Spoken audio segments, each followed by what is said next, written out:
Bueno, acá tenemos de alguna manera lo que decíamos, ¿no? La ventana efectiva va a ser el tamaño de la ventana máxima regida por la de flujo o la de congestión, o sea, la de recepción o la de congestión, menos el- los segmentos que se han enviado y no se han confirmado, lo que se llama el flight size. Ahora veamos cómo se calcula la ventana de congestión y cómo se mueve, cómo se incrementa o se decrementa, ¿sí? La ventana de congestión. Vamos a ver que de acuerdo a si es menor o mayor que el umbral, vamos a estar en una fase que se conoce como slow start o una fase que se conoce como congestion avoidance. ¿Bien? Slow start o congestion avoidance. Bueno, veamos cómo es el cálculo y veámoslo primero con una evolución de TCP en el control de congestión, para ir entendiendo el funcionamiento. Podemos mencionar que previo a TCP/IP había un protocolo que se llama NSP, bueno, que de alguna manera fue el inicio de lo que fue Internet. En el 74 surgió la primera versión de lo que era TCP, que era un protocolo todo junto, o sea, estaba TCP e IP todo en la misma capa, todo en el mismo módulo. ¿Sí? Fue un protocolo desarrollado por Pinton Cerf y Robert Kahn, que bueno, después de alguna manera se fue mejorando y llevó a la división en capas, ¿sí? Tener la capa IP independiente de alguna manera de la capa de TCP, ¿sí? Pero de alguna forma tampoco consideraba esa versión, ya incluso dividido en capa, la, el manejo de la congestión, el manejo del control de congestión inteligente, ¿sí? Podemos decir que la ventana de congestión no existía, no estaba definida, y de alguna manera el destino limitaba la capacidad de transmisión con la ventana de recepción, que es un valor válido, era un valor válido para entornos LAN, donde no tengo equipos intermedios, donde tengo routers IP que pueden congestionarse, ¿sí? No utilizaba el slow start ni el congestion avoidance, ¿sí? Podemos suponer que la ventana la incrementamos en uno por cada round trip time. En uno sería, si tomamos la ventana como en maximum segment size. Si no, si está en bytes, sería en tantos bytes como sería un maximum segment size, ¿sí?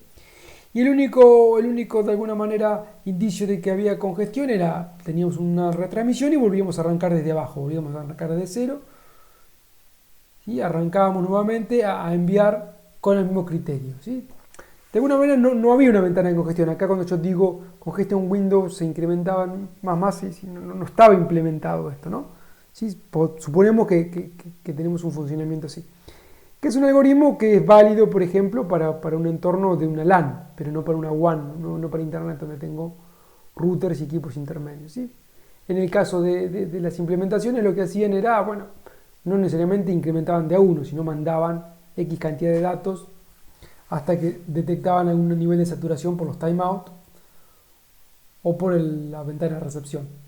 Estudios hechos por Van Jacobson, demostraron que no era eficiente esta forma de trabajar, ¿no? Estamos hablando de eh, la historia de TCP, de cómo se creó esta idea del control de congestión. En este momento no había un control de congestión explícito, ¿sí? Simplemente se mandaba, se saturaba y se volvía a arrancar, se mandaba, se saturaba y se volvía a arrancar. Gráficamente podemos suponer, estimar que funcionaba así, ¿no? Crecía de forma lineal, encontraba el límite de la red o encontraba algún problema y bajaba, ¿sí? Subía y bajaba constantemente encontrando el límite de la red. En este caso pareciera que el límite de la red siempre es el mismo, siempre se pierden o siempre tengo problemas al mismo nivel, ¿no? No necesariamente va a ser así en un entorno libre como Internet, ¿no? Entonces, bueno, esa sería la versión inicial de TCP donde no había un control de congestión inteligente pensado. Bueno, estos estudios demostraron que no era bueno cómo funcionaba para la congestión, entonces de alguna manera se pensó en llevar el control de congestión a TCP, hacer que TCP haga control de congestión. En principio, de acuerdo a los estudios, se había demostrado que en un entorno LAN no era tan ineficiente, entonces solamente se aplicaba el control de congestión para lo que era entorno WAN, o sea, cuando había un router al medio. Finalmente después se terminó implementando siempre, ¿sí? ¿Cómo saber si hay un router al medio? ¿Cómo no saber si hay un router al medio? Bueno, con la tabla de ruteo, ¿sí?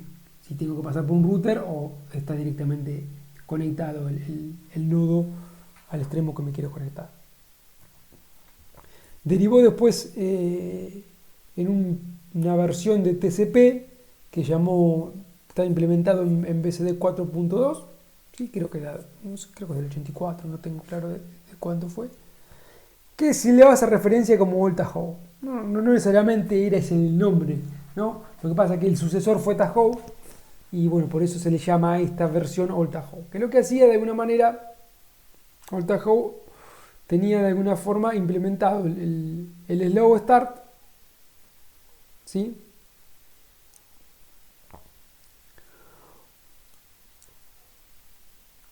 Y el congestion window, pero bueno, no era de alguna manera eficiente. Entonces después con Tahoe, ¿sí? Que es lo que vamos a empezar a estudiar, que es del 88, que fue bueno, propuesto por Van Jacobson, sobre el Unix BCD 4.3, empezó a usar el slow start y el congestion avoidance de forma eficiente, ¿sí?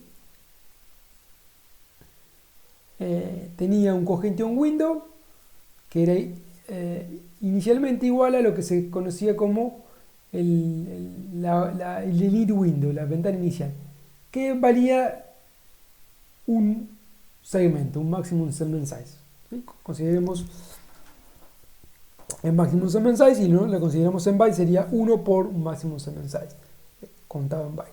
Podría ser otro valor, no necesariamente ser 1, podría ser 2 o 3. Y iba a crecer de forma exponencial, considerando siempre que el threshold, antes de haber transmitido algo, valía infinito, o sea, un valor que todavía no conocemos, desconocemos de alguna manera cuál era su valor. Gráficamente podemos ver que ese crecimiento del logo start en esta etapa, ¿sí? Tenemos acá, crece de 0 a 2, de 2 a 4, de 4 a 8.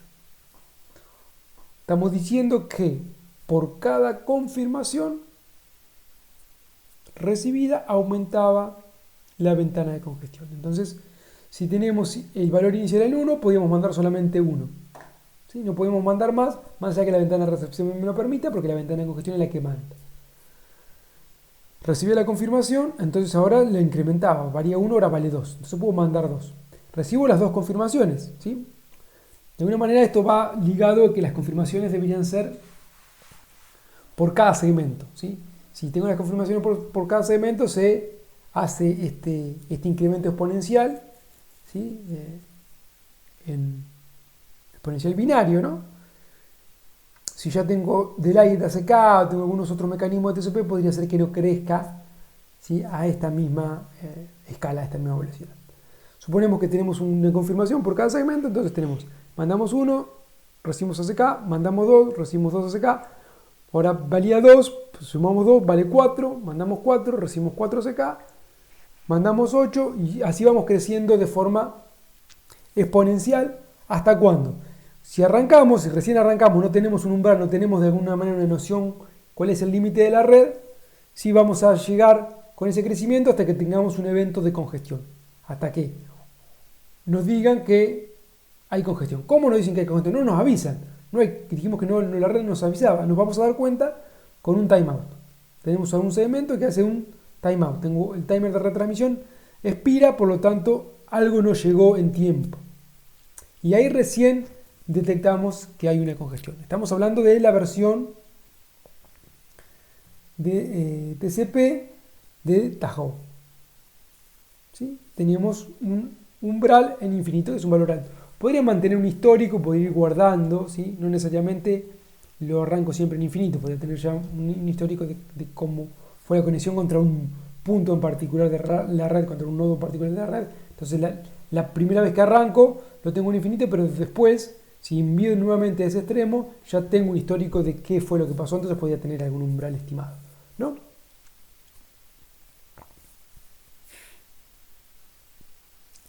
Bueno, entonces Tahoe lo que hacía era crecer slow start de forma exponencial hasta que tenía un evento de congestión. Cuando llegaba el evento de congestión, ¿qué sucedía? Bueno, cuando llegaba el evento de congestión, que en este caso tenemos un solo evento de congestión, que es el timer venció, establecíamos el valor del umbral en la mitad de la ventana que habíamos alcanzado. O sea, si la ventana había llegado a 20, el umbral iba a ser la mitad, iba a ser 10. Y volvíamos a arrancar con la ventana inicial. Pero ahora sí íbamos a crecer hasta el valor de la ventana, perdón, hasta el valor del umbral con slow start, que sería este gráfico de acá. ¿Sí? La segunda ráfaga que empezamos a enviar, ya tenemos un umbral establecido, entonces por ejemplo acá crecemos hasta 8, está establecido en 8. ¿Sí? Suponemos que la ventana anterior llegó a 16, ¿sí? Se estableció el threshold a la mitad de lo que habíamos llegado, entonces lo establecimos en 8 y ahora crecemos de forma exponencial hasta 8. Y a partir de ese punto, a partir de que la ventana de congestión, el congestion window, es igual al threshold, ya no crecemos más de forma exponencial, sino crecemos de forma lineal. ¿Qué significa crecer de forma lineal? Significa aumentar la ventana de congestión, el valor de la ventana de congestión en segmentos, no por cada acknowledge, sino por cada round trip time.